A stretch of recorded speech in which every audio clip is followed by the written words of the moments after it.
Welcome to Dom's Corner, everybody. I am your host, Dom Martino, and today I am sitting here with Ian Schick and Adam Leach. How are you doing today, guys? Pretty good. Ian? Right on. Hey, guys, before we get started today, make sure you hit that like button below, subscribe to the channel, leave some feedback in the comment section, and do all that. Share this with your friends. Today, we are going to talk about Solo, a Star Wars story, which was directed by Ron Howard. Ron Howard has on Jeremy this weekend at the movie theater. Anybody know that? It's called like Hillbilly Elegy or something like that. Seems really interesting. I watched the trailer, so gotta give a shout out for the Lucasfilm alum. But hey, so like I said, we're gonna sit here and talk about Solo Star Wars story for the next couple hours or so. We'll see how this goes. Adam, I always let you go first. Your overall thoughts upon revisit of Solo, a Star Wars story. Okay. Mashed potatoes I'm just kidding. Go ahead. Mashed potatoes and gravy, Marie. Just every episode. This is a movie that I didn't ask for, so I had zero expectations when it came out. To be honest, I really didn't even want it. Honestly, when they said they were making it, I was kind of mad that they said that they were making it because I honestly didn't really want it. Because I like Han Solo so much that I was like, I don't even want somebody to try and play him. But I watched it the first time and I didn't dislike it. It wasn't the greatest thing I'd ever seen, but I didn't hate it. It was just kind of like, okay, it wasn't bad. Watching it again, it's a decent movie. That being said, I still wish it were a TV show instead. I think that this is a movie that I feel like it would have translated way better in a TV show and drag the events out and get to see those characters for a longer period of time. The beginning of the movie, there's a few times where the pacing makes me go, man, I wish this was just a TV show because they could expand on this more. And so I don't know, especially with having The Mandalorian on and how good that is and the way that that's paced and that story. I feel like that would have been really cool to have with a Han Solo thing. But all that aside, the movie's all right. The guy that plays Han Solo, what's his name? Alden Ehrenreich. Sure. That guy, whatever his name is, he did okay. To be honest, there's just no filling Harrison Ford's shoes. He plays Han Solo in such a specific and such a fantastic way. I don't think that there's a single soul on this planet that could have even slightly filled those shoes. But he did okay. I missed a little bit of the Han Solo personality. There were times where I really missed that super sarcastic Han Solo. I don't know. His personality felt a little more bland in this movie. But that's just my personal opinion. But all in all, it was an okay movie. I don't have a ton of gripes. I wish it were a TV show. All right, and real quick too, place your bet on how many editions I own of this. 50. I'm gonna say just 2 on this one. Okay. All right, Ian. Overall thoughts on the film upon revisit? I'm gonna place my bet real quick while we're thinking about it. I'm gonna guess 4 because I'm sure there's like 4 editions of it because of the way they. That's a lot to have of this movie. You know, he has a lot of things. Let's be honest. He does, but some of the other ones he only has 3 of, and they're fantastic movies. So this one, not that it's a bad movie, but it's not like, it's not one that I would go out and be like, I'm going to get 4 of these. I don't think any of them I would go out and be like. But you know what? I'm not going to put it past him. I mean, Dom, probably that wall behind him is probably the Star Wars Christmas special. I don't know. Honestly, there probably 2. So Hey, could you give yourself a little more volume too? Listen, you son of a bitch. How's that? Yeah, better. Thank you. Good. Anyway, so overall thoughts of the movie. I'm kind of with Adam. I didn't want this movie. Well, I guess it's not a movie I asked for. I'm happy we got it personally. I think that this movie, yes, I do miss a lot of the personality from Han Solo.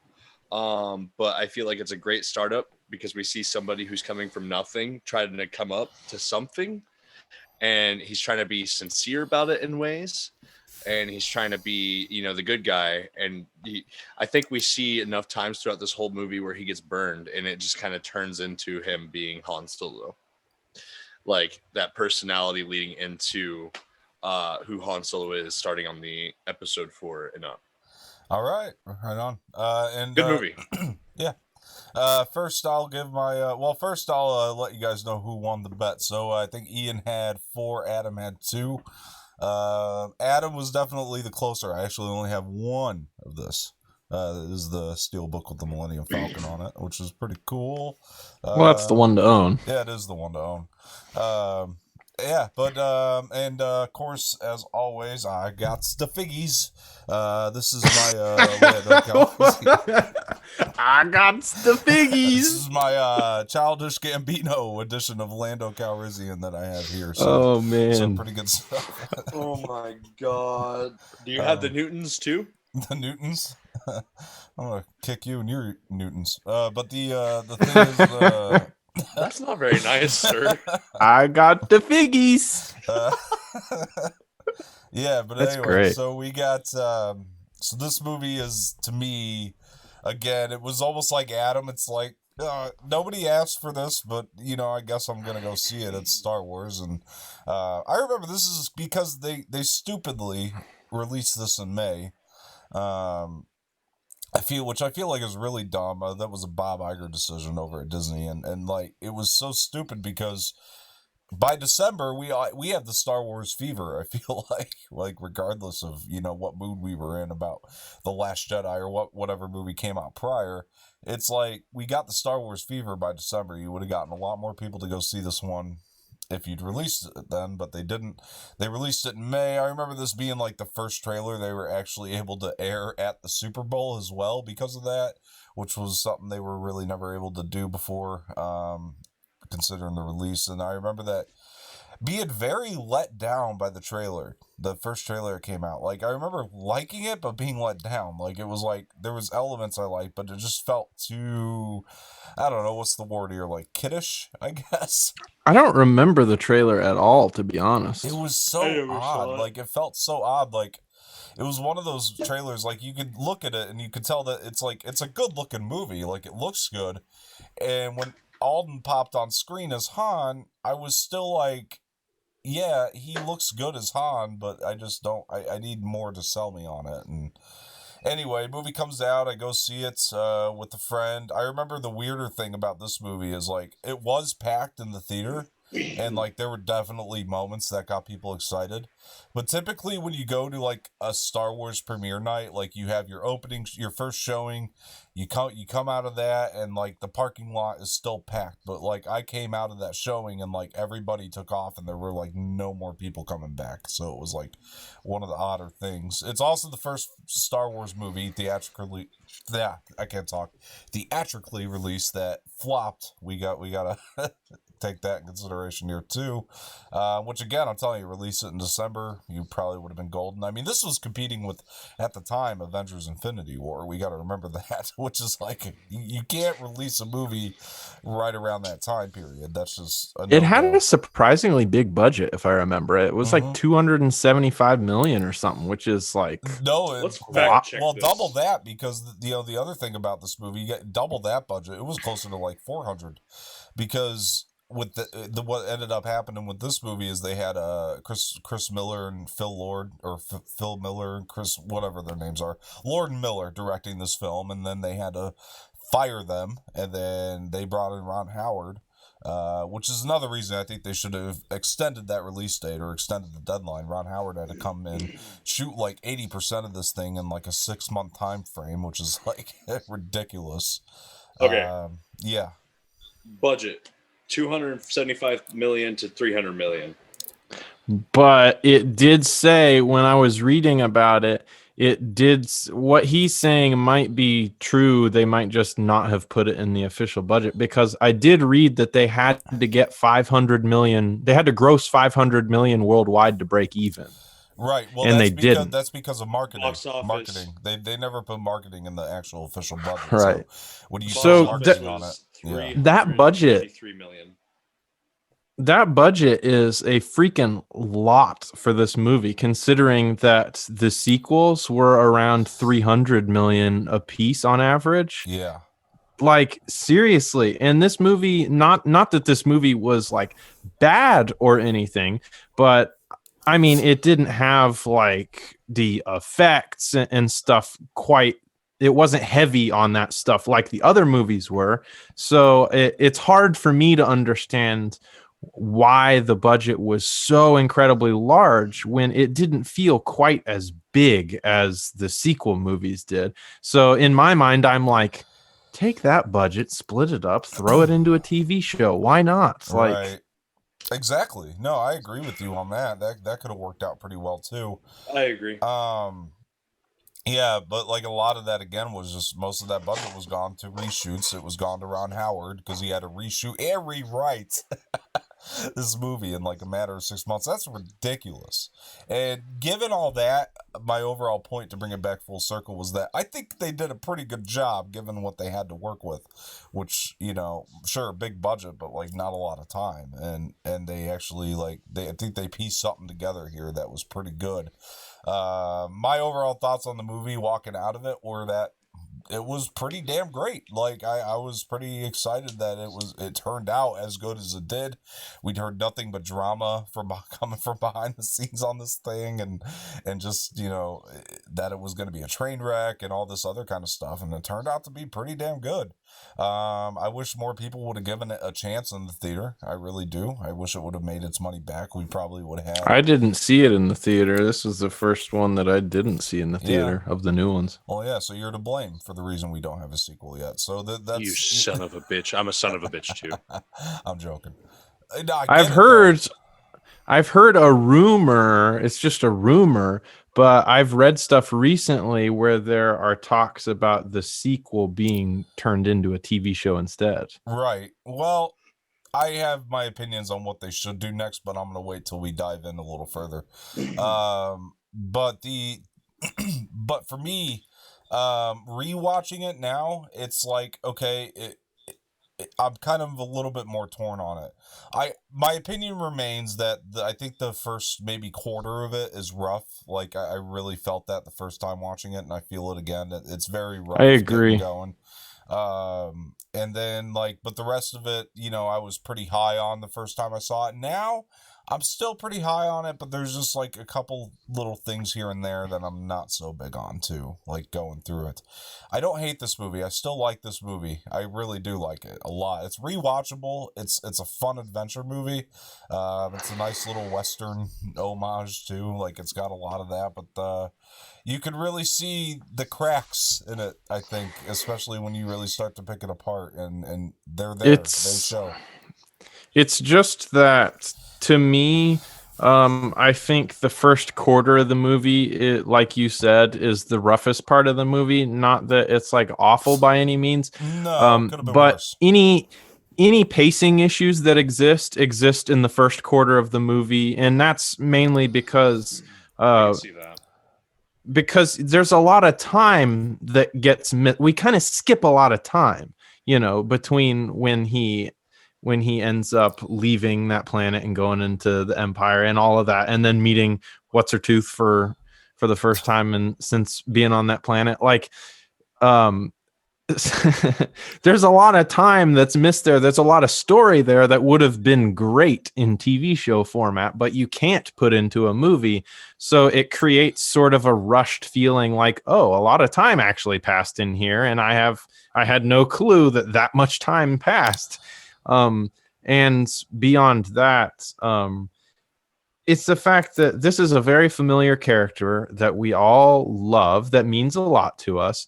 and there's a lot of new characters around this person, and the person playing this familiar character is new also. So it's almost like we're going into a completely new movie with almost feels like nothing is familiar. Right. So it takes at least the first quarter of the movie for you to warm up to it and kind of give the movie permission to be like, okay, I'll watch you. I'll enjoy you. I'm through the first quarter. I kind of know the characters now. All right, let's watch this thing. And the plot line starts to accelerate. Yeah. Diving into the beginning, though, one of the things that I appreciated was that Ron Howard was like, apparently Ron Howard, like you, Adam, watched Rogue One and was like, it felt kind of dead without a crawl there in the beginning. So instead of making like the classic opening crawl, he managed to make like a crawl that was like, okay, it still separates it from the Skywalker saga, films, but it's like, it's still a crawl. It gives you something. Slow crawl. Yeah, it gives you something there, and I actually enjoyed that. And I think it's a really well written crawl too. It is. Yeah, it was very well written. The other thing, I mean, then we get into the intro, and I actually really think like the actual beginning of Han trying to like, like start up his speeder there was like kind of a cool little thing, and then like him speeding down with the dice, like I thought that was awesome. We're in Corellia in the beginning, which a lot of the book readers would be familiar with this planet. So we're going down Corellia, and then yeah, I mean, it's really a good looking movie visually throughout this part, but my problem is then he meets up with Kira and says he's got a way out, and then they meet up with this big ass worm lady, which I am not a fan of this at all. And what's really interesting is that this scene right here was taken from the original ending that Lord Miller had. So like, thank God that movie never happened. But yeah, it was just I was Lady Proxima was her name. I'm really not a fan of that character at all. Like I found her to be pretty obnoxious and just weird, and it felt out of place. I definitely think that it would have helped had they like actually not had her speak English and like a different language, like Corellian or whatever language, because that it would have made it make sense a little bit more, especially with the tone and cadence of her voice. Han comes up with the plan, throws the rock, through the window. Apparently, she can't have sunlight, which is why we're in such a dark place. And then they speed Would have off. been nice to know that. Yeah. This is one of those situations that would have translated if they're going to keep this character in this setting. It's one of those situations that would have translated way better in TV show format, where they would have had more time to develop this Proxima character. If they're going to keep her, develop her more, spend more time on her, and fill in these gaps so that we know, what exactly she's doing and who she is, and Right. Why they're in this dark place. Right. And it just would have translated way better in TV show form. Yeah, I agree. And then we have after that though we have they're going on the speeder, and then there's some decent attempts at humor here. I mean, I enjoy like the idea, like in concept and the way it looks visually and all that, and the sound design especially is pretty on point in these moments when he's going down on the speeder. It all looks really good. And then, but it's just like I feel like there were some of the humor that's going on here felt like it wasn't consistent with the type of humor that really goes on through the rest of the movie. Like you could tell it was taken from a different movie. I feel like it's fine humor, it's funny, it makes me laugh. It's just it doesn't feel like it's coming from the same movie. And so so they're going down the speeder and all that, and then they get stuck, and then they try to escape again. They're going through the Imperial quarters, and Han then Kira gets captured. I enjoyed the consistency and seeing all the stormtroopers and stuff like that. And then Kira gets captured, and then Han decides to join the Empire, which is something that we knew about Han's backstory. So, it was interesting to see. But it was weird to me that that's how he got his name. I found that to be a little bit on the nose when he asked him, who are your people? I don't have any people. I'm alone. And it's like, yeah, you could have done that better. It was just so easy and too convenient. It was like, really? You're just going to put that right there in front of my face like that? Okay. Yeah. I don't know. Yeah. I semi-liked it. You liked it? Semi. You semi-liked Wouldn't it? it? Yeah, it wouldn't like I a would huge say- thing for me at all. I liked before that I did like that he tried to shoot the gap in that alleyway and he got stuck. I thought that was a pretty Han thing to do. I agree. Right. That one part I was like, that's pretty funny. That seems Yeah. like something that would happen. Yeah. Yeah, there's just like a bunch of like real cartoonish humor. Ian, the entire beginning though, how do you feel about just like that entire beginning before, I'm indifferent. I mean, like, there's parts I like, parts I don't like. I didn't think the centipede lady bitch, whatever the fuck her name is. I didn't feel any type of. Let me introduce you to attachment my friend Centipede Lady Bitch. I didn't feel any attachment to that character whatsoever, and I was just like, okay, cool, sunlight, whatever. So Yeah. she's a vampire centipede. So- I didn't know those things existed. Wicked She Witch lives from in the West. Alaska or something. Is she an Alaskan bullworm? That's even better. Honestly, I would have been more enthused with Alaskan bullworm and blue titty milk, but no, there wasn't really much to this opening I enjoyed. I mean, this is like the main part of the movie that made me feel like, oh, they're fans of Fast and Furious. Yeah. And I thought that some of the moves he was pulling were neat. Yeah, Seeing them like that, like it was definitely neat shit. It wasn't something I was in love with. right. It's cool. I liked the movie, but there's a lot of faults to it. Yeah, definitely. Then we move into this war, which I have a big gripe about because this is before the rebellion. So who the fuck are they fighting? I was wondering the same thing, Yeah. actually. It's a pretty intense battle. There's no rebels. I mean, Well, having just watched it, Han's talking about how they're invading this planet with the commander, and the commander's just like, "Hey, we have to, our goal is to remove this, do this, and do this." And he's just like, "We're the hostiles." yeah. Well, so I mean, I like, don't know who they're fighting. They're fighting some planet Yeah. to take it over. I mean, clearly. I almost wonder that's if about they're- all I got out of it. If they're fighting the Wookiees because Chewie's locked up in the prison, but like That's true. so That that's is a true. possibility. But then But I mean, that's a pretty big conclusion that you have to jump to. Right. I mean, I feel like there's this big battle, and I will say the battle itself, I almost wish there were more of it because I liked the style. It It was almost cool. felt like Yeah. a World War II movie. Like it was very like in the trenches, like intense. But once again, it would have been nice to expand and like Does it- give us a little context. Yeah, we Did don't they know even what's tell going you on. what planet it is? No, I don't think so. And though, I mean, one of the cooler things too. I mean, I love when they shoot. They flash to Beckett, and he's just like, he's the gunslinger, right? He's fucking shooting people left and right. It's pretty cool. Like that guy's cool. Like the second you see him, you're like, yeah, that's a guy I want to spend more time with. And luckily, we get more of him throughout it's the film. fucking Woody Harrelson. Yeah, I love Woody Harrelson. I do he's too. awesome, and he really works in this movie very well. But Everybody loves Woody.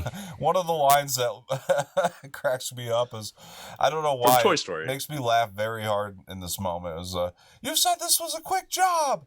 This ain't a quick job. It's a war. Like it just really makes me laugh. It's just like you got the one guy in there that's just being extra intense about everything, and it just really makes me laugh. But I don't know if it was intentionally funny, but it worked for me. But yeah, so we're in this battle. We don't know what's going on. Then they get out of battle, and then Han's trying to, join their under the table jobs and all that kind of stuff that they're doing on the side. And that's what Good old under the table job. I mean, I got an under the table job for you. So Woody's getting the under the table jobs. Where's Buzz? oh man, oh boy. So then Han gets locked up. Yeah, hold on 1 second. I want to say Yeah. something that I forgot to mention. Yeah, go ahead. before we even got here, when they were still on the previous planet, when he's like walking through the, what's it called? I don't even know what to call that area. It's almost like an airport. Check out. I mean, check when he's walking through that, I was gonna say I liked that there was that video playing that was like join the Empire. Oh, yeah, it was like Empire propaganda, and it made me, that was something that really made me go, man, I wish this were a TV show, because we're in this unique place in time where they're like, the Empire is like getting up off their feet and they're really starting to take over, and they're looking for people to join. And I mean, that's exactly what it would be like in real life. There would be propaganda. I mean, they're telling everybody that they want unity and order in the galaxy. They're trying to play the good guys. Mm-hmm. It's just like, it's like classic communist propaganda. And I think it would have been really cool to explore more and extend that part out in a TV show format and see more context of what it really would have been like living under the early Empire and seeing all the propaganda pop up and see them take power. And all that. But anyway. Oh, I mean, we're in America. We'll be seeing a lot of that here pretty soon. But Ian can speak to this, though, because, like, the propaganda ads, that's actually very consistent with what you see in Rebels. I mean, they show a lot of that, too. I mean, you know, so. That they do. Yeah, so. Yeah, I enjoyed very that. Nazi-like. You're right. I was glad I thank you for pointing that out, because I really, I really enjoyed that. But anyway, so. Moving back into they lock up Han, and then Han's down there in the cell with Chewie, which is, this was interesting too. I'm very torn on this too. Like, I guess like it's what happened, so I'm gonna accept it. But it was just one of these things where I'm like, this is how they met, you know? It doesn't feel as natural. It didn't feel as cool as it could have, you know, like. You're introducing Han and Chewie for the first time, and it didn't feel, yeah, you're right, natural, like you were saying, or organic, I guess. I mean, it really didn't, and but okay, this is what we got. I'm gonna accept it. I'm not gonna bitch about it, but it's just rushed. Right. That's literally what it is, because if that's how they meet, it's like, them meeting like that in and of itself is not that bad of a thing. It's just that we just started this movie and it seems so easy. Like, we've already conveniently ran into this simple scenario where now we understand, oh, that's why he's Han Solo. And now, like, oh, that's how he met Chewie. It's like our answers or our questions are getting answered really fast and really simply. And that's something that if you put it into like a Mandalorian style TV show, that's something that ideally we would have met Chewie like well into season 1, maybe even season 2. Like, it's something that you build the excitement and you don't see it coming. And all of a sudden it's like, oh shoot, there's Chewie. But they just like gave it to us real quick, like 10 minutes into the movie, like, oh yeah, and here's Chewie. Here's how he met Chewie. There you go. They didn't even do the striptease. They just took it all off. Yeah, pretty much. Come on, give us some pasties or something. Oh boy, this is gonna be fun. They went full frontal right off the bat. They had too much bush too. Let's be honest. Well, I mean, he is a Wookiee. I was gonna say, he is pretty hairy. I'm so glad you guys caught on to that. Oh yeah. But you know, the last time we saw Chewie, he was clearly like he was fighting in the wars on Kashyyyk. You know what I mean? In the Clone Wars on Kashyyyk.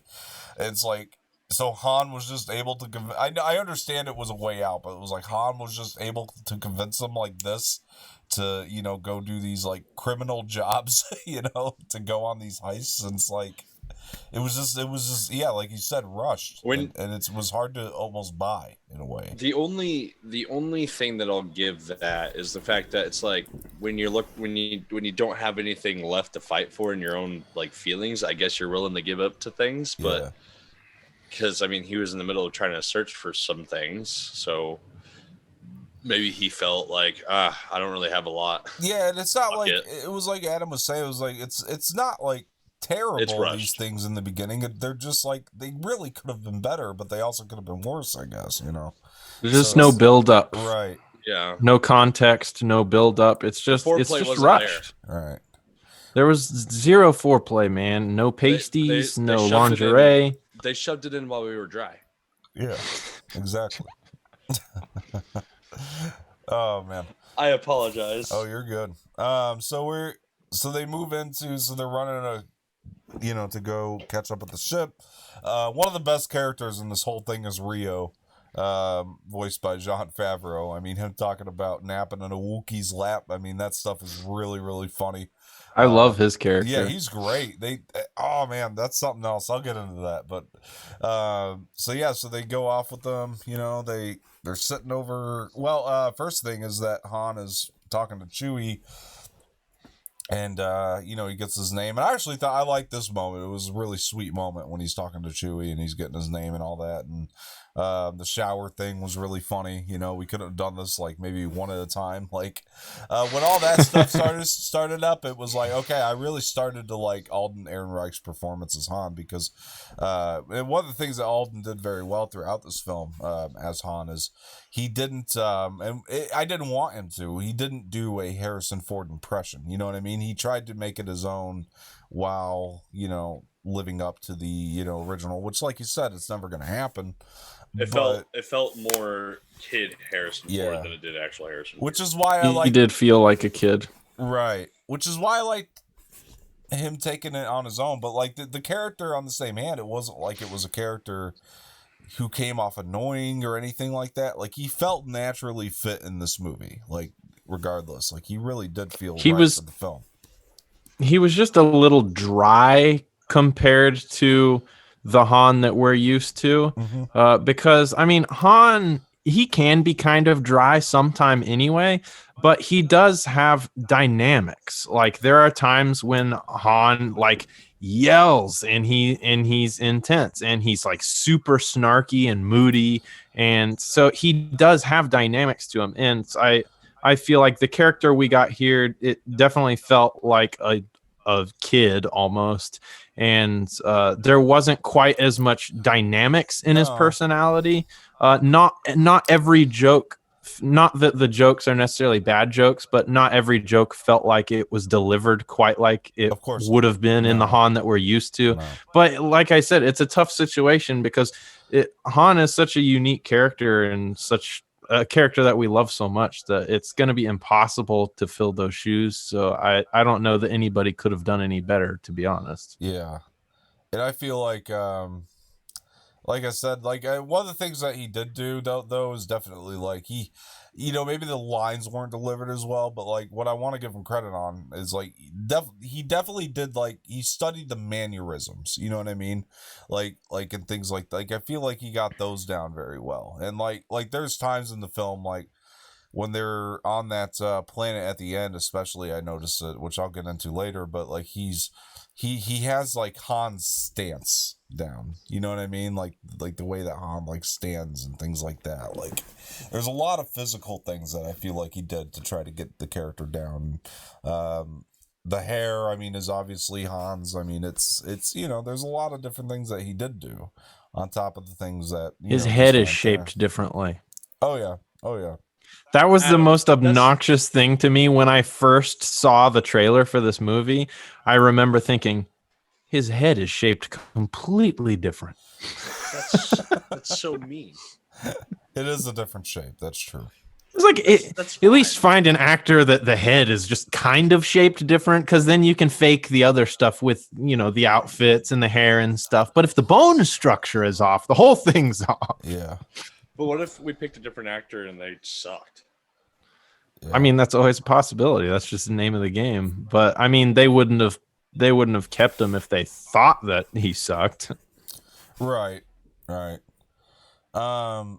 Yeah, that's true. I get it. I mean, it's tough. It's a lot to, but I think for what they're going for with the movie, he does pretty well.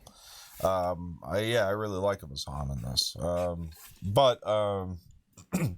So moving into this, so they're sitting around the campfire. They're kind of talking about what the game plan is with the heist.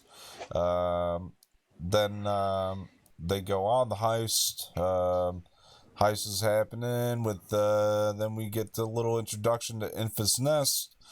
I gotta say, I'm not a big fan of this Infus Nest. Like, I know Ian was telling me just not that long ago that he really wants more Infus Nest. I'm not huge on it. See, I want more because I'm not huge on it. I see. I mean, yeah, I mean, they could I always. want to get huge on it. They really could take any of these characters and win you over on them at any point in time. It's one of the nice things about Star Wars is, it's ever expanding. So, but I liked Enfys Nest at first. It seemed cool. It's like, oh, they're like pirates. They're like this badass group that's gonna come in and take charge, and they're like rogue. And then at the end, it's like, oh, it's just like a bunch of kids actually doing good deeds. It's like it's much less badass now. These little bastards, how dare they? yeah, How dare they do good things? How dare they? yeah. No wonder why Adam's background is red. I really appreciate a villain, okay? Yeah. I think for me a lot of it was the look of Infus Nest that I wasn't really big on. I'm okay with the purpose they're serving in the heist moment, and actually, to be honest, I'm completely okay with the purpose that the character serves in general. But yeah, just the look of it. It's just like, it's really different to me. It doesn't feel as Star Wars, I guess, for some reason. I don't know. One of the other things too, and especially in the heist, the Infamous Nest theme, I think, takes me out of it too, because I actually think John Powell did a pretty good job scoring the film, but like the theme for Infamous Nest is very odd to me. Like, he did a good job for the most part, and especially when they're doing the Kessel Run, and well, he teamed up with John Williams for that one, but still, yeah, I just, the theme here was really weird. Anytime Infamous Nest shows up, they play that theme, and it really takes me out. But anyway, so the heist scene is actually pretty good, though. It's very action packed. You got Rio in there, who's actually, he cracks a lot of, says a lot of funny stuff. But I'm very, very upset when Rio dies. I'm not gonna lie to you, because he was really, like, it's like I don't mind characters dying. I've said this before. When you want to kill characters and take risks like that in Star Wars, that's fine. But don't give us a character that we love and only give it to us for all of 5 minutes. You know what I mean? He was first standout character of this movie. Right. And then they just ripped the rug out from under us. Right. I agree. I wish we had more time with him, so I actually felt something when he died. I didn't feel much. I'm not gonna lie to you. Well, nobody asked you, Ian. Yeah. I was pretty upset. I was like, this is, I was like, damn, that sucks, but I wasn't like... I cried. I'm just kidding. I didn't cry. Nah, I weeped. Wept. Whatever. Yeah, and then they kill the other one who I didn't care about anyway. His other friend, who was being really bitchy the entire time, quite frankly, so it really did make an impact. But when they killed Rio, it was like, Jesus Christ. But the other problem with this heist scene too is, like, there's no stakes to it, because other than like Rio and the other girl dying, but like, and maybe that's why they felt like they had to do it, but like, they had so many moments where like they like tried to make you feel like Chewie was gonna die or something, and it's just like, obviously he's gonna make it out of this. I don't know, but it felt really cheap in that way. But the action of it I liked, and the way it was shot I enjoyed, and it was a fun little heist. But moving on from that, Beckett's upset with Han. Ian, you're like in a freaking strip club or something. Your lights just keep changing every time I look at the screen. I can't help it. I don't like the lighting. It's just like every time I look, he's like,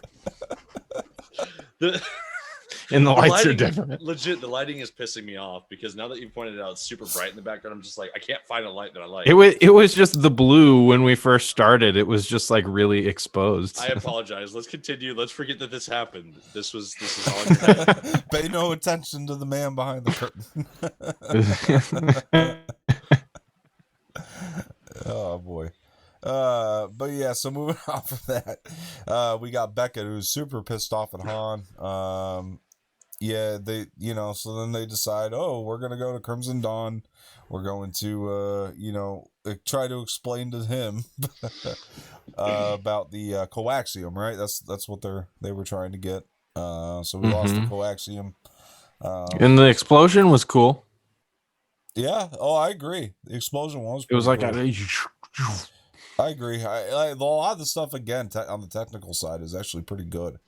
Well, you know they're gonna kill that. Yeah. So we're moving into, what are you doing with the lights now? Nothing. What do you mean? So they're moving into Crimson Dawn. The second they get there is very weird to me too, because Singing. Yes, that song. What were they thinking? I knew you were gonna bring it up. I knew it. It wasn't good. It was weird again. That's the second time we've got a weird stinging moment in Star Wars. Oh man, I don't mind like them having like music with lyrics in there, but like what's with these song choices? It's very weird. Like, do you remember the first time in like the Harry Potter movies they decided to add music with lyrics? It was like real banging rock music. Like here, they went the other way with this one. I don't know. It reminded me in the originals, the girl with the long lips.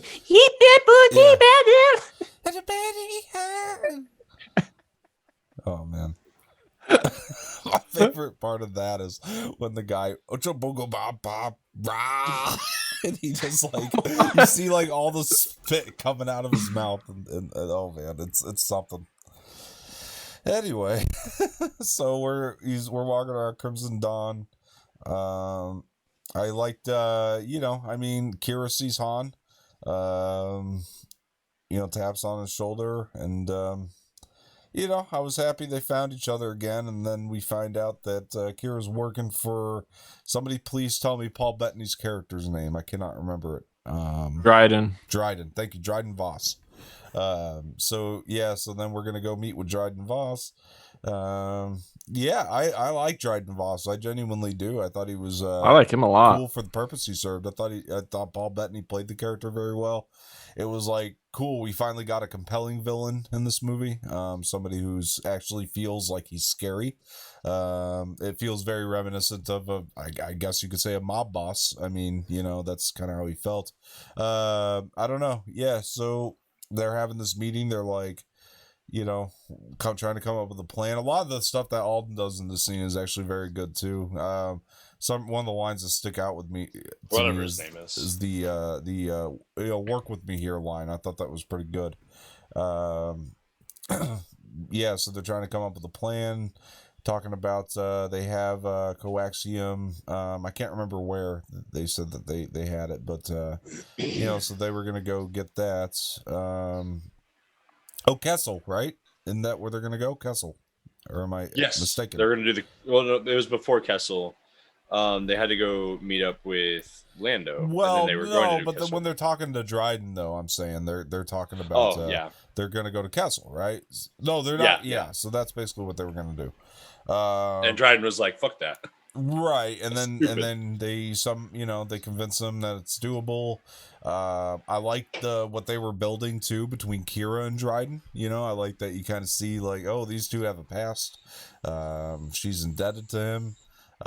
It really adds a lot to the Kira character, I think. It'd be nice to see more. Yeah, definitely. I agree. I agree with you too. Yeah, I think this point in the movie, when we meet Dryden, this is the first point in the movie where I was like, okay, we've got a movie.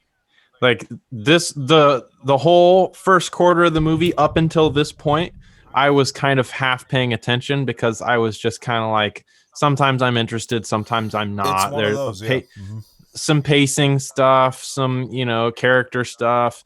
But then when we meet Dryden, I'm like, okay, now we've got a plot line that's coming along, and now we've got some good characters building. Yeah. But once again, another moment like with meeting Kira, like we're once again reminded just how much time has passed and just how much stuff that we've missed. And it's like, this could have been such a good opportunity for a TV show once again. Like all the stuff that happens in this movie could almost be dragged out in an entire season, maybe even 2. Like they could have done so much with it. Like there's so much that happens that we miss. And even beyond that, like Beckett is one of my favorite characters of this movie. I love Beckett's character. And it's like, I feel like we could have had at least an entire season just doing shenanigans with Beckett. Like, but you know, it is what it is, I guess. Oh, you got to remember too, like we're now spoiled with Mandalorian, and it's shown us at this point that, you know, Star Wars on TV is, you know, definitely the way to go. But like, you know, at this point they hadn't done it yet, so it was kind of like, you know, they had the plan that Mandalorian would have been the first leap. But I understand what you're saying though too. It's kind of a bummer now that we know we can do it, that we're not doing it, you know. Or we didn't do it. It is a bummer. But Ian, what do you think of all the Dryden Voss stuff and Crimson Dawn and all that? I gotta tell you, Dom, I really loved seeing Vision in this. Right before his big hit in Infinity Wars, literally his big hit. Anyway, no, I thought it was a nice build up. I do agree with Adam's statement that it just didn't feel like build up enough. You know, there's a lot of things that we missed. It felt empty in a sense while they were building it up. It's like, well, we have this path right here that we know. This is the path we don't know. And I like being able to like kind of picture the things that happen, but I also like to have at least some backstory as to what the fuck it is. Yeah. And we don't have any of that backstory. So a lot of it, it's like we get in, we have the weird singing, and then the fucking sounded nothing like that, but okay. It sounded like garbage. Okay, it wasn't good. You're right. Anyway, and then you know he just happens to duck into her. It's just like, again, it's kind of like, well, here's convenience. Yes, yeah. I mean, it was just all too convenient. Well, I don't know if I consider that myself to be. It is convenience, but it's not something that like it wasn't convenience that bothered me like in Rise of Skywalker, where we're going down the quicksand, here's that dagger, let's go. You know? No, I agree with that. It wasn't like that, because like eventually when you think about it, Han and Kira are both trying to survive across the galaxy. Eventually they were probably going to cross paths, you know, especially dealing in kind of the criminal underworld. So it's not convenience, it's context. Yeah, it's another one of those scenarios like meeting Chewie that's like the event itself is not bad, is not upsetting. It's just that it's so early in the movie and so much time has passed, and it's just like all of a sudden, there she is. Like I don't know. It's just no context. Worded that better. Yeah. I mean, yeah, no, we have no backstory to her. We just have like what we saw of her in the beginning, and then we find out, she's working for Dryden. Dryden seems like a badass. Which, by the way, he doesn't seem like a very healthy individual, because the opening he's got rug burn on his face. Not only that, I mean, healthy individuals don't just kill people just because they can. Yeah, dude, he's crazy. He's crazy. That's why I like him. You know, I like those. I like those characters that are just like batshit crazy. He was definitely the most likable character, in this for me. Just because, I mean, like he played his role very well. I do like whatever his name is who played Han. Alden, say it with me, class. Alden. Aaron. Alden, whatever his name is. The Third Reich. Aaron. Oh, Reich. Hey, look, leave me alone. Leave me alone. Anyway, Alden Recca. I'll also accept the guy from Hail Caesar. But anyway, go ahead. Okay, you want to get into that movie? I've never seen it. It's an acquired taste. I'll give you that. It's definitely something. Alden was the best part of that movie, though. Like, say what you will, but Alden is the best part of that movie. Whatever his name was probably the best part of the movie. That movie made no sense to me. I had no idea what was happening. Anyway, so I mean, like, all in all, Dryden was like seeing the opening for Dryden. Dryden was cool.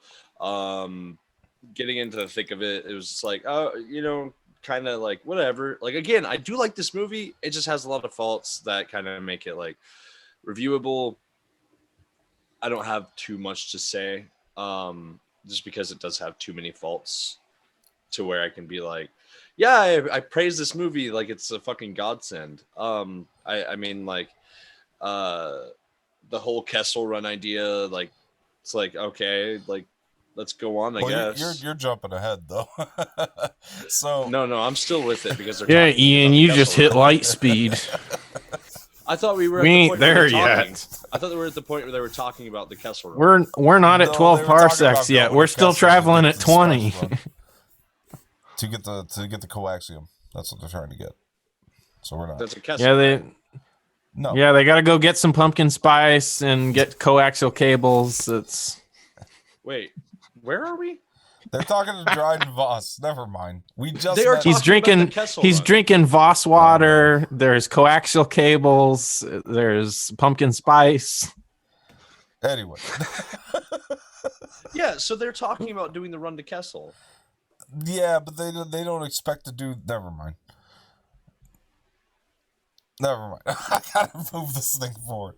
Yeah, let's move it forward. All right, so I'm an asshole. you're good. So then they go to meet Lando Calrissian. So here's the thing. I've said this. I said that Alden Ehrenreich played a version of Han, and I liked it, and it was a good Han. Donald Glover became Lando Calrissian. Like it's uncanny. Like I don't know how he managed. Job. I don't know how he managed to do it. Like, okay, so once we get onto this planet, I thought the comedy was really good with Kira trying to saying how charismatic he was and like easy on the eyes and describing all these different things. I thought that stuff was really funny and Han saying, I get it. Then they sit down to play the game of Sabacc, and Donald Glover says hand in this moment, which I really like. I have something to say about this that I thought was funny. Go ahead. So they're playing Sabacc, and Han says Sabacc. Yeah. That's what I just said. And Lando corrects him and says Sabacc. Right. Which is funny because it's ACC, which is the same as in Chewbacca's name. So Lando says Sabacc correctly, but with the same spelling, he calls Chewbacca Chewbacca. Yeah. I just thought that was so funny. He's like, it's Sabacc, and then you're gonna turn around and say Han and Chewbacca. Like, really?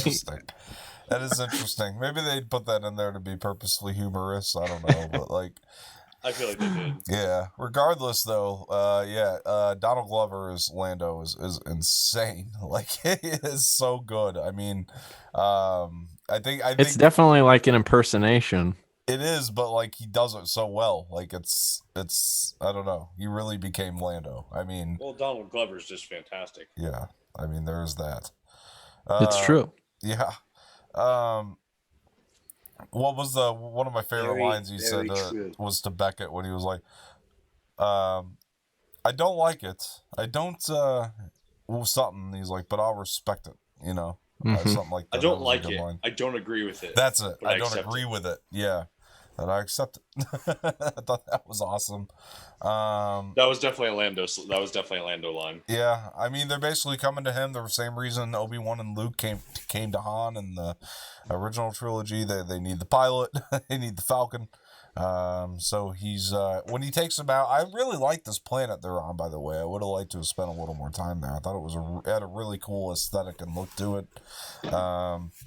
I thought this little moment with the Infus Nest kind of across the way watching them was a little shoved and shoehorned in there. It was just kind of odd, but whatever. When he takes them to the Falcon, and the Falcon's got this whole cool new look to it that we've never seen before in the movies or anything. Like I thought that was cool, and when you go into the Falcon, it's just like it's so Lando, like everything about it is very Lando. It's classy. Yeah. So we met L3 before that too. Yeah, L3's in here. L337. Yeah. I like the Leach. multiple. I like that there's like multiple sexual innuendos throughout this movie with that character. Like, Yeah. specifically when she's about to fight with that dude, and he says, "I'm gonna flip your switch," and she says, "Good luck finding it." That's right. Yeah. I mean, there's. I love the fact that her name is L337, which is Leet. Leet? Yeah, you never heard the term Leet? No. Really? Okay, well, after this, look up L337. And don't look up Star Wars after it. Just look up L337. It was like a fucking meme back in 2007 to 2010. Yeah. All right. Never heard of that. But, yeah, so we, does it make sense to, like, why her name would be that? Or is it, like, do you think they did that on purpose? I don't know if they did it on purpose, but it does kind of make sense because she does have that type of attitude. Okay. But anyway, so we we're on the Falcon. Am I missing a big thing if I go right to the chess game here, or we're Beckett and Chewie are playing chess? I was just looking up L337. Oh, okay. Slang modification of the word whore, who is a sex worker that engages in intercourse for pay. Interesting. Okay. Yeah, it's possible. I mean, she had the whole like vibe in this movie. She was kind of like the social justice warrior, like freeing all the droids, which she kind of saw as slaves. So I mean, I guess in an indirect way, but she's not a whore. Yeah, that's a little extreme. I was a little mistaken. It's 1337, but it's still Leap speak. So when people do it, it's L337. Gotcha. Okay. Yeah, but anyway, so I like the scene with Beckett and Chewie playing the chess game. Kind of cool to see them. I thought that was really awesome. When he's when Han goes into the Kira's checking out the robes or whatever. Well, this is I want to make sure we point that out because when Han asks if they've seen Kira. This is when Beckett says people are predictable, so that's that comes into play later, obviously. But then he goes into the closet. She's looking at not the robes, the capes. I'm sorry. She's looking at all of Lando's capes and everything. And there's probably one of the most sexual scenes we've seen in a Star Wars movie. The makeout scene was pretty, heavy. So we never really turned on. I bet you did. I did. Danny. Listen, Emilia Clarke is a very attractive woman. I mean, it's bound to happen. But I was almost as turned on as by that as I was by Dark Ray. Well, that's and the milk. Yeah. Don't you mention the milk. I'm gonna rip my pants here. Ian's getting moist. Oh boy.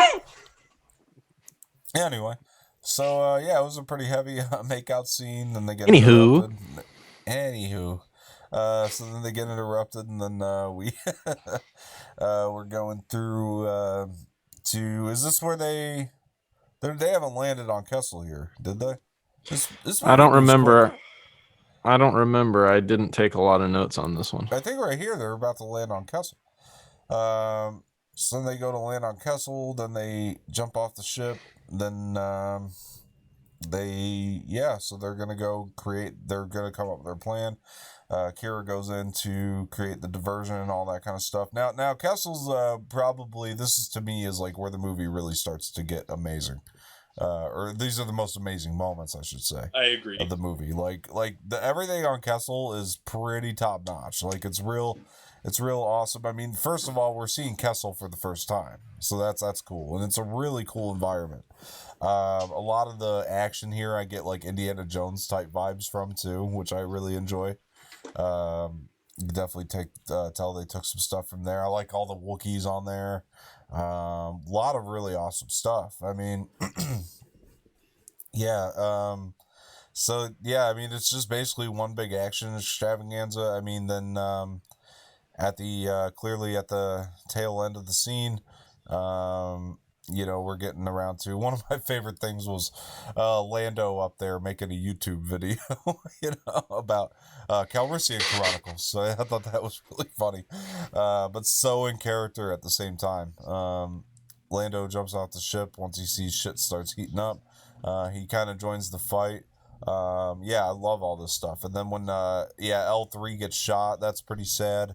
And she goes crazy freeing all those droids. Yeah. She's like really in her element. Yeah. Leach goes nuts. Yeah. It was pretty crazy.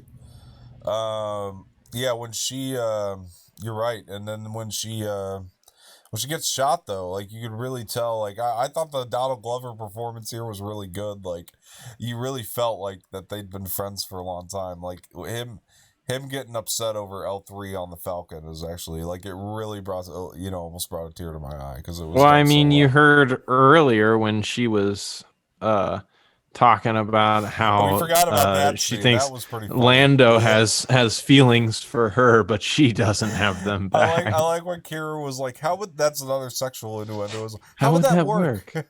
It works. Don't worry about it. Yeah. I liked L3 for the time we had her. She was pretty good. I guess she's kind of like the female version of a K2SO in a way, right? Like, she was pretty good. We just didn't get a lot of time with her again, and that's kind of one of my biggest problems with the movie is like we get she's just like really intense. Yeah, I like it. Very she's got a lot of personality. So it's not something I'm used to coming from a droid, like with that intense of a personality. So it took me a little bit to ease into, but then when she's like really in her element, I'm like, okay, I like this girl. Yeah, I mean it's she's my third favorite character in this movie. Yeah, and again, I mean some of my gripes with this leads into it is. We get these really fun characters, and it's like right when we're starting to like them, they just kill them. They fuck you. It's really, really kind of sucks. But that is what it is. Like it's like they crammed a bunch of scenes from the multiple TV shows and just tried to make it all work, or multiple seasons of TV and just try to make it all work. But this is what we got. So so she dies, and then what do you guys think of all this? Like Adam kind of has already elaborated. I mean, Ian, do you have anything you want to add to the Kessel stuff? Kessel was cool. I loved Leach. Leach was she was funny. What did you do? Whenever Han's like, what did you do? She's like, I created a distraction. Yeah. Just work with it. Yeah. Goes on, and then fucking Lando's just like, L3, what did you do? And she's like, I found my true calling. That's what I've done. I found my true calling. We should have done this run earlier. Yeah. She just like goes so rogue. Yeah. She's like, yes. It is. Yeah. It's one of the better moments on Kessel. Like for sure. Yeah. Yeah. I mean, it was a cool scene. It's definitely my favorite scene of the whole movie. From this point on, it definitely feels like a more driven movie. Again, there's things that there's faults with. There's things there's not. I mean, I don't think there's too many faults with this scene and these scenes in particular. No, they're solid. Like no complaints. Yeah. You know what I mean? I agree. I like that Chewie goes off and rescues his Wookiee friends. I thought that was really cool that he let him go. No. Yeah. I agree. And then that little moment before he leaves, like they want him to come with them, but he's like loyal to Han and to what they're doing at this point. So they like put their foreheads together. I thought that was a cool. Oh, that was a really. I thank you for bringing that up because that was a really sweet moment. Yeah, I thought that was touching to see. Yeah, it was really cool.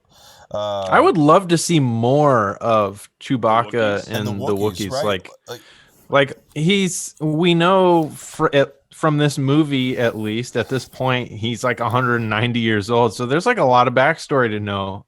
So I feel like it About would Chewbacca? it would be quite interesting to try and develop a Chewbacca TV show. I don't know how it would Yeah. work, but it would be interesting. It's alluded to so much, like in the comic books and stuff. Like, there's so many times where it's like, oh, Chewie's gonna go see the Wookiees, you know what I mean? And then they just tend to like jump over the moment, you know what I mean? In like comics and stuff Yeah. like that, and even the novels. It's like, why? And like there's this one novel. What's the name of it? Smuggler's Run. Where it's a Han and Chewie novel, and yeah, I've heard of those. They are it kind of starts out where it's they're gonna go see the Wookiees, or they're gonna go help some Wookiees out, and I'm like, oh, this is awesome! It's a cool mission. And it's a good book either way, but it's like then a detour happens. Of course, something happens, and then like the book ends before they even get to the Wookiee part. And They get no justice. It bothers me, yeah, and maybe it's because They do that on purpose, so it's always a question for us. No. Well, I think part of it is that they set Wookiees up to be secondary characters. Yeah. Like, they've almost made it hard for them to be primary characters, because even though they speak a different language, in these movies, there are a lot of times where we get different languages, but we get subtitles. Yeah. But when Chewie is on the screen, we don't really get subtitles for him. It's always in context, and like Han is translating for him. It would be hard to write for, right? Right. So that's why I said it would be interesting to see how they would do it, because they've created a character that is dependent on somebody else that we're not even used to translating what they're saying on screen without a primary character there. So it might be difficult to work that into a series, but I'm definitely open to it. You know what they really need to do? They need to release more Chewy merch. Because I do have a lot of customers throughout every retail position I've ever had who've come in and be like, do you have Chewy stuff? Yeah. The only time we got like a really... Like the dog toys? Are you talking about like the Nutrigrain Chewy.com? Chewy Chips Ahoy? Yeah. The only time we really got like a really good Wookiee story, I mean, well, number one, Revenge of the Sith, we got that, the whole Clone War on Kashyyyk that was going on. I mean, that stuff was really cool, and we got to expand on it more. But the now that I'm thinking about it, Life Debt, the second Aftermath novel, has some pretty good Wookiee stuff in there with Chewie, and yeah, they should develop that into a series. You know what? We should go on strike. because Chewie and the Wookiees have been so cheated in these movies. I mean, you think back to the originals. Remember when Chewie didn't get his award like everybody else did? And we were all upset about that. And then we got the books and the movies where they're always skipping over the lineage and not going into detail. Mm-hmm. And they've made him completely dependent on another character where we don't even know what he's saying without Han in the room. Yeah. So you know what? Disney? Chewie deserves his own show. I'm tired of you holding our boy down. For sure. Look, if the creators of Dexter's Lab can make a fucking show about a caveman that doesn't talk, you can do it with Chewbacca. Like, hands down. Yeah. Yeah. Yeah, so where were we? Oh, the Kessel Run's about to come. Now you can talk about the Kessel Run, Ian. I know you were looking forward to that. So we're... Kessel Run They were talking about doing the Kessel Run. They didn't not know necessarily they were the run do itself. The Kessel Run. I do remember them talking about doing the Kessel Run. Did they? They were. Oh, yes. They were in the room with sorry. Dryden, and they were like, "Yo, we're gonna repay you." And he's like, "How?" And they're like, "Well, there's certain places that have it." And then Kira is like, "Kessel, unrefined." Oh yeah, that's not the Kessel Run. I vaguely remember them. I vaguely remember them using the words Kessel Run though. Yeah, they did that because I feel like ago.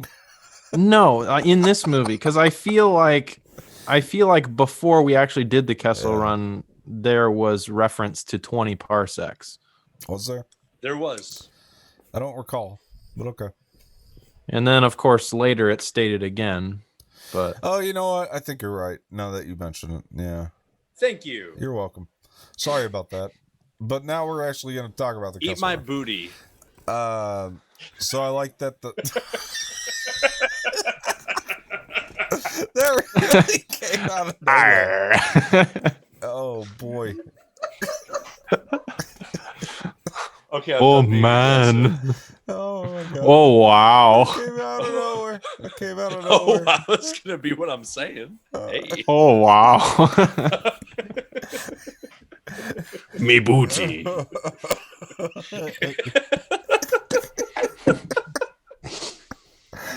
Anyway, It ain't Kessel Run, right. let's go. It ain't right, boys. It ain't That's right. funny. That's funny. He booty. So yeah, the Kessel Run. So I'm sweating. I thought it was cool how, first of all, how Han. Well, first we see the Imperial ship come up, and then we hear the classic John Williams dun, dun, dun, dun, come up from the A New Hope. Like I thought that was awesome. Get a lot of this is the score where Powell and John Williams teamed up together to make this really work, and I thought that was cool. Yeah, the visuals on the Kessel Run are really on point. We even get some of the when Beckett gets on the gun. We get the from New Hope. I thought that was awesome. Yeah, it all feels really Star Wars right around here. And then we got I like that Han came up with the idea of using L3 as the navigator to get him through Kessel. Leach. Thought that was an interesting concept. So they did that. Han pilots their way through Kessel. Yeah, so I mean this Kessel Run, I mean we get to see it, and it clearly I loved all the elements that were in there though, like the creatures and all that kind of stuff, but we get to see. And I think it's hysterical, like that the Kessel Run wasn't a clean mission. Like it was done in Not at 12 all. parsecs, but it was done very shittily per se. And I thought that was cool. We lost the gun, and my thumbs hurt. Like it's so Han, and I'm perfectly okay with that. Oh yeah, the thumb hurt line was amazing. Yeah, when Woody said that, my thumbs hurt. Like I thought that was pretty good. He was so heartbroken. He was. Yeah, that was awesome. Yeah, but then when it was almost reminiscent though to the beginning when they tried to get. I Through forgot about the thumb line. You just thought of it now? No, I forgot about it. I made a note about it and I forgot about it. Yeah. You son of a bitch. We just lost the cannon, and I really hurt my thumbs.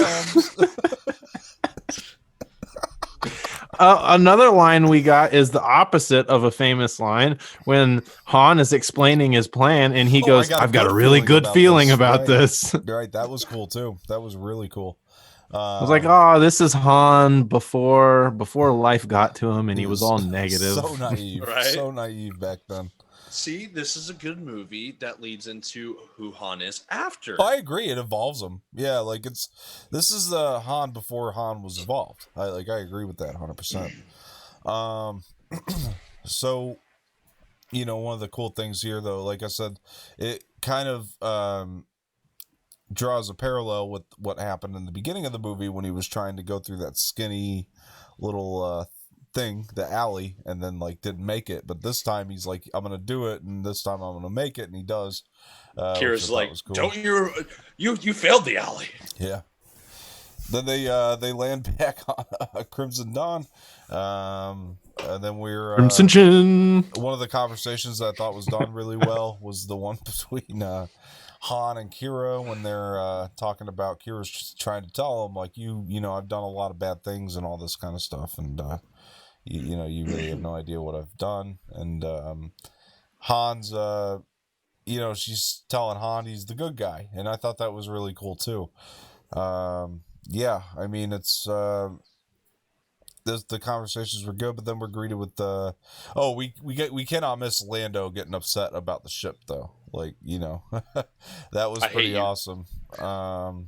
Yeah, I hate you. Yeah, I know. Yeah, that was Never really want to funny. see you ever again. Yeah, just walks away. I'm gonna be in my ship waiting for my share. That stuff was all really good. Then we get into FSS comes back, and then this time it's different because the helmets come off. But I like and Lando runs away. Yeah, I like when Han looks at Becca. He's like, I got this. Goes up there, does this whole little spiel. He's like, he's trying to tell her that there's gunners in that ship and everything, and then like Lando just takes off. Like, I thought that was hysterical. Do your thing. Yeah, do your thing. Yeah, do your thing. I've got 30 hired guns. That's what he says. Yeah, that's right. He's yeah, that was funny. Do your thing, and then we got Beckett doing his thing. And then I'm so slipping on what happens right here that they decide to let him go. What was it? So what happens is Han and Beckett go off and talk, and they talk about the plan of giving whatever the fuck her name is, Infant Nest, giving Infant Nest. That's what it sounds like. It's because they're all a bunch of kids. Okay, anyway. They are. Infant's nest. It's a nest of infants. Infant's Nest. They talk about giving them the fuel shit. I forget what it's called right now. Coaxium? Coaxium. Thank you. Right. Coaxial cable. Bunch of coaxial cables. Yes. They come up with they come up with a plan that they. Yeah, and Jesus, Woody Harrelson's just like, yeah, no, I'm not feeling that. Later, bud. Yeah. No, that's right. So they come up with a plan to get him the coaxium. That's exactly what I was thinking, Ian. Thank you. Except not at all. You're welcome. But they so they go up. You know what? No, eat my booty again. Fucking douche. So they go up to Dryden Voss. I was giving you credit, sir. I was giving you credit. You said not at all. I don't know why that's still funny. Because I wasn't thinking of that at all. You had it, and I did not. That's why I said. Oh, I just like that you were so offended by it. You know what? That's what I was thinking. Though not at all. No, I wasn't. This dick. No, I was saying like, except not at all. Like I didn't have that at all. Like I was just saying, like you were wrong. You were right. Anyway, we go up to Crimson Dawn. Oh, boy. Yeah. Oh, boy. We go up to Crimson Dawn. We go up to Dryden Voss. Now I can't even talk. You got me all thrown off, sir. Got me all thrown off. I'm sorry. You know what? I retract that statement. You don't have to eat my booty anymore. What's it going to be? Go ahead. Say the thing. What are you going to say? I said you don't have to eat my booty anymore. I apologize because I misread what your statement was. I thought there was going to be a follow-up. Like I had to suck your farts or something like that. I don't know. I was waiting for that. I was waiting for That's just a part of the process. You know what? Eat my booty, suck my farts, and lick my toe fungus. Yeah. Well, that's a completely separate thing. Yeah. You can't just add that. You can't tack that on. Hold on. If we're going to eat the booty, farts are inevitable. The farts are inevitable. The toes, that's going to cost you extra. Wait, what cost? I've just turned Dom into a prostitute. Oh my God. I wasn't paying for that. He was giving me a command that I was never going to listen to. I wasn't going to pay for the service. Anyway, no, he was paying you. I'm not paying him shit. In what? Insults. Anyway, they go up to Crimson Dawn. No, they go to Dryden Voss. That's what I was going to say. They were going to Dryden Voss, and then so they tell him. So they had the fake coaxium on him, and I like that. He figures it out. He's like, I'm going to have to call one of my associates in, and he's like, she's sitting right here or something like that. He's like, not her, my other associate. And Beckett comes in, then you find out Beckett's a bad guy. I thought it was pretty unpredictable. I mean, I didn't expect that to happen, so I was, pretty. Hey, he warned you. He did, and I was going to get into that too. Well, what was the first thing he said? He's like, "You don't listen, kid. Oh, never trust anybody." That was what it was, So I didn't expect it. Yeah, I didn't expect it either. A little upsetting. Because I thought during this whole thing, I was like, I wanted it to be a TV show so bad that I was like, okay, they could turn this into a TV show when this thing is over if they really wanted to. And I really liked Beckett. So I was like, well, great. Now Beckett has to die, which means if we do get a TV show, he's not going to be a part of it. Fantastic. Right. It was What disappointing. about Fantastic Four? Huh? Nothing. Go on. No, I was just saying it was disappointing though. I was still appreciative that it was unpredictable in the moment. And then I like Hans. You're wrong. I did listen. You said people are predictable, and and you're no exception. I thought that was cool. And then you find out what's actually going on down with Infant's Nest and all that. One of the things we failed to mention here too was the whole because this really builds into Kira's character and why I enjoyed her so much. She's actually my favorite new addition in terms of this film. Is when she was talking about it's a game, we basically got to play the game. The objects, to play, not necessarily win or something along the lines of that. I thought that was really cool. But yeah, that whole shit goes down in Dryden Voss's office, I suppose. So that was really awesome. They ended up Beckett walked away, right? So Han and Kira take down Dryden Voss. Kira's like, go get Beckett. I actually thought this moment was really sad, but we obviously know like Han's not gonna end up with Kira, right?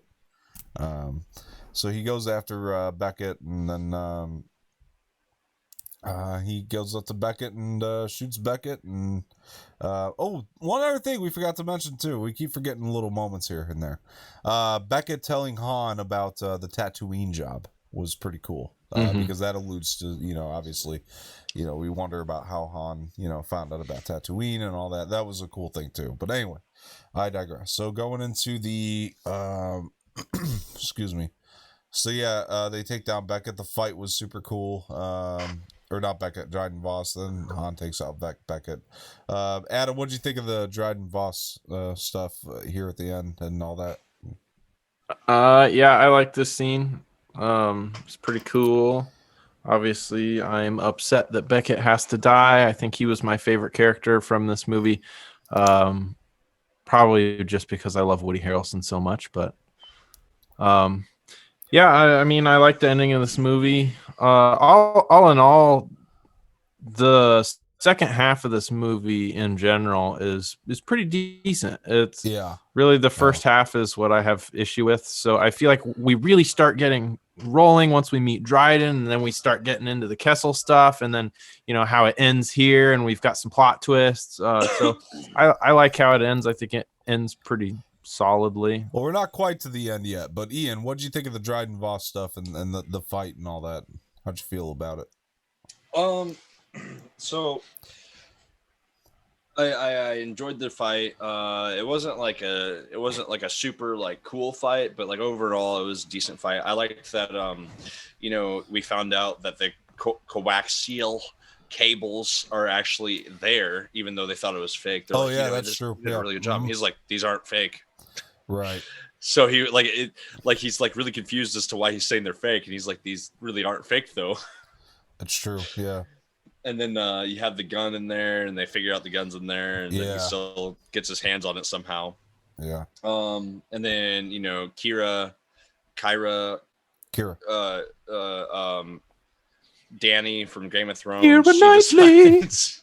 She decides that she's gonna help for sure, but for her own personal gain. This is the time. Watching Beckett die was very upsetting. I liked how I'm sorry. Go ahead. You both can eat my booty hole. Lonely Island, Michael Bolton. I'm gonna cry. Anyway, well, you're talking a lot about booty, and it's Jack Sparrow. It's pirate stuff. Butt stuff. I mean, pirate stuff. Anyway, butt pirate. Watching Beckett die was upsetting. I kind of liked that Beckett reached for his gun. He was like, "Yeah, you're still gonna get shot," and then Han's just like, "Nah, it's you." Yeah. This is the one. I ain't the one, bud. Not after all the shit you put me through. I ain't the one.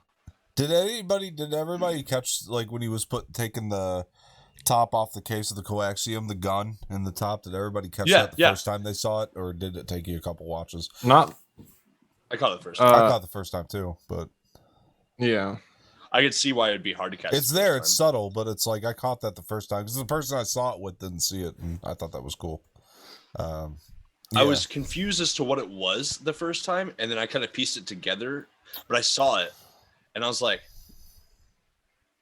"Yeah, we're gonna revisit that. There's a reason why they're showing that. Yeah, and I don't know what it is." Yeah, it was pretty cool. But then this is one of the biggest shocks in the whole movie. Kira closes all the windows, gets it real nice and dark in there, and then lights the candles, draws some bath water, pulls out Leach's memory core. Yeah. Can they and not invites see, over Darth Maul. Can they not see holograms in the daylight? Like, because I don't understand. Because I feel like they were looking at them in the Jedi Council, in the prequels in daylight. So what was the point of? I don't know. Cool effect, I guess. To set the mood. Maybe she didn't want people peeking in the window. She didn't want peeping toms. That's possible. She sees Darth Maul. Yeah, right at the end here. In the hall. Oh, Jesus Christ! There you go again. But the. Yeah, he didn't remember that from this movie. I really didn't. Yeah. Anyway, it just shows his foot. So So Maul pops in right here. Yeah, I think everybody was pretty shocked by this, like in the theater, because we were like, "What the fuck?" Like, it was like this is the last movie you would have thought he would have shown up in. But he's here, and he's talking to Kira, and it's seemingly setting shit up to me for something else. And here's what I'm going to say. It does seem that way, does it not? I don't think a sequel is going to be financially viable for this movie, but what you need to do right now, or what they need to do, is make a Kira and Maul show. I want to see this series. This, I think, is the best way to bring Maul back, and make it take place between the time of this movie and the time of Rebels. That's how you do it. Anyway, here's the thing, because as you're watching it, we realize that Tatooine happens, and quick Rebels spoilers, so skip ahead like 30 seconds here if you really want to, keep it spoiler free for yourself. Yeah, we got to talk about it though, but go ahead. Yeah. So like Darth Maul, dies at the hands of Obi-Wan right before the events of Episode 4 happen. Right. And then this movie is literally probably like 2 months before the events of Obi-Wan killing Darth Maul. So it's just like, what's the time frame here? It's way before 2 months. Are you sure? Yeah, because there's not even a rebellion yet. They talk about doing the Tatooine job. Oh wait, they still have to build. There's no rebels yet, so yeah, they still have to build up that relationship with Jabba. There's a lot of stuff. I mean, this is like, to me, what's more intriguing about the Rebels thing is we see Maul is like down in not Dathomir.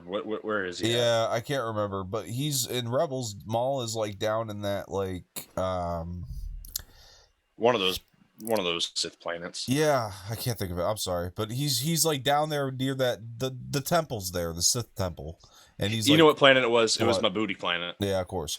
But they had to be it. I can't think of any other name for it, so we're gonna call it your booty planet. But so he's down there at your booty planet, and he's really all beaten. He's in Djibouti. Djibouti. Oh, Djibouti. He's down in Djibouti near the Jedi temple, and he's all. He's all like beaten down. He's all up in Djibouti. and when we see him first in Rebels, he's a much more vulnerable Maul. Well, my question is like, well, who left him like that? It had to be Kira. That's the only thing I could think of. And Malachor. Malachor, you're right. Yeah, and I want to see this. I want to see this happen. So, yeah, come on, Disney, hurry up. Luckily, we talked about this on the show the other day, but like Ron Howard is saying that Lucasfilm is interested in some of the characters that we brought in. So, and they have a big interest in some of the characters, not so much a sequel to the movie, but the characters. So, yeah, I think that's how you do it. I think that's how you do that. But yeah, Adam, what do you think of the Maul stuff? I mean, obviously, I like the mall stuff. That was the whole reason I watched the movie. Yeah. Because people told me the mall was in it, and I was like, oh, well, I'll watch it. And you only got him for So, like 10 seconds. I literally watched it just for that little tease. But I mean, yeah, I feel like they have to do something with it. They've got to expand on that a little more. If they don't, I don't know. I feel like there's a lot of holes in this movie that just events and characters that I feel like I would like more of. Right. So I really hope that it expands into something else. I mean, if Maul doesn't get his own thing, at least within, if they do end up doing a sequel to Solo, like there are rumors about right now, and if it is a TV show format, I think it would be really cool to integrate Maul in there somewhere. But ideally, I would still like him to have his own sort of thing. I think, honestly, I think it would be stupid of them not to do something, to never follow up on it, right? Yeah, I think it would be it would show a great lack of intelligence of whoever is in charge of the Star Wars universe at Disney. It would show an incredible lack of intelligence if they just didn't do anything with Darth Maul, because of how many people like Darth Maul. If they just out of the blue said, "Oh, hey, we're doing a Darth Maul series," everybody would drop their pants. How are they going to do one about Boba but not one about Maul? Right. Yeah, seriously. Boba's cool and all, but he's not Maul. We don't need Boba. Boba doesn't even taste that good. I agree with that. I like Boba. I've still never had Boba. I like Boba. I honestly haven't either. Yeah. Oh, you really never had Boba? I haven't. Oh wow, it's good. I probably have and just don't realize I have. I keep hearing people talk about boba tea, and I'm like, what the heck is a boba tea? Yeah, you gotta get yourself a boba tea. Yeah, it's pretty good. I don't want any boba. What is it? I want Maul. It's like it's gonna sound weird how I say it, but they're like little balls that they put in the bottom of the tea. They're supposed to be tapioca and balls. The straw, right? But it tastes better than tapioca. Like the balls, the straw that they put. Excuse me? The straw they put in the tea is like so big that when you suck through it, like the balls come up through the straw. It's almost like the times you eat my booty. But you can get like different flavored ones. Like you can get like cherry flavor, like things like that. I scared my cat away. It's really good stuff. Yeah, it's really good stuff. There was a lot of lewd stuff happening with that boba tea.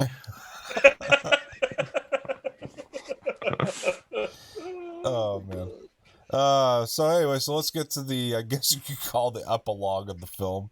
Han going in to get Lando and win the Falcon, which I thought this is a really fun scene. It was a really nice addition.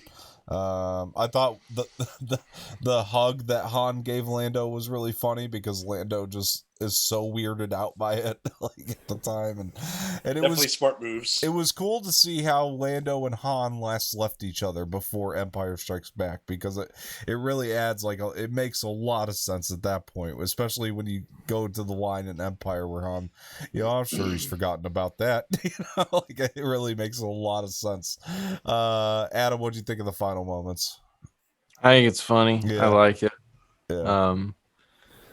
Yeah, I don't have any complaints about it. I thought it was a cool setup. It gives you a lot more context, like you said, when they meet again in Empire. You've got a lot more context now. Oh yeah.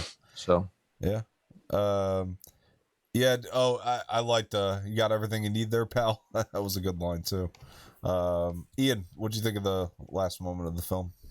Well, we skipped what Ian thought about Maul. No, you talked about it. You were getting into the Rebel stuff, and I know. I still want to say that. No, Maul's go ahead. Great. Go ahead. Get into the Maul stuff. I'll let you talk. No, I just wanted to say Maul's great. That's okay. it. Right. Let's go to the mall today. Today.